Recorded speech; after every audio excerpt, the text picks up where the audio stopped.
వద్ద వస్త్ర వ్యాపారిపై కాల్పులు జరిపింది ఎవరు, వాళ్ళకి సహకరించింది ఎవరు, ఆశ్రయం కల్పించింది ఎవరు, అన్ని కోణాల్లో పోలీసులు కూపి లాగుతున్నారు. హైదరాబాద్ కోటి ఎస్బీఐ ఏటీఎం కాల్పుల కేసులో పోలీసుల దర్యాప్తు కొనసాగుతోంది. యూపీ దొంగలకు నగరంలో సహకరించిన వ్యక్తులపై ఆరా తీస్తున్నారు. పాత బస్తీలో ఒకరిని ఇప్పటికీ అదుపులోకి తీసుకున్నారు. జనవరి 31న నగదు జమ చేయడానికి వచ్చిన వస్త్ర వ్యాపారి రిన్షద్ పై కాల్పులు జరిపిన నిందితులు 6 లక్షల రూపాయలు దోచుకెళ్లారు. పోలీసుల నుంచి తప్పించుకోవడానికి ఆటోల్లో చక్కర్లు కొట్టారు. నగరంలో నిందితులకు ఆశ్రయం ఇచ్చిన వారికి సంబంధించి కూపీ లాగుతున్నారు పోలీసులు. మా ప్రతినిధి ప్రణీత లైవ్ లో జాయిన్ అవుతున్నారు లేటెస్ట్ డీటెయిల్స్ తో. ప్రణీత, 4 రోజులు గడిచింది. 4 రోజుల పాటు పోలీసుల దర్యాప్తులో ఎలాంటి పురోగతి కనిపిస్తోంది? అదుపులోకి తీసుకున్న నిందితుడు నుంచి ఎలాంటి ఇన్ఫర్మేషన్ వచ్చింది?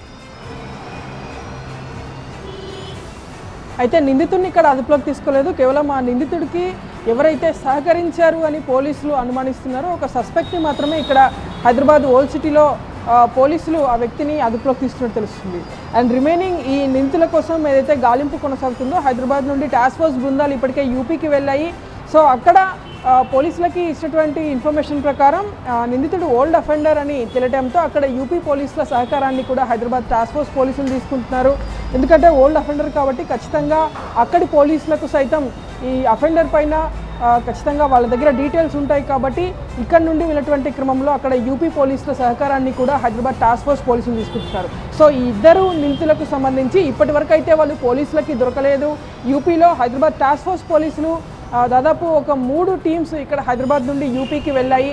సో అక్కడ యూపీలో వీళ్ళకి ఏదైతే లొకేషన్ వచ్చిందో సో ఆ లొకేషన్ని ట్రేస్ చేస్తూ అనేక ప్రాంతాల్లో నిందితుల కోసం అయితే టాస్క్ ఫోర్స్ పోలీసులు గాలిస్తున్నారు.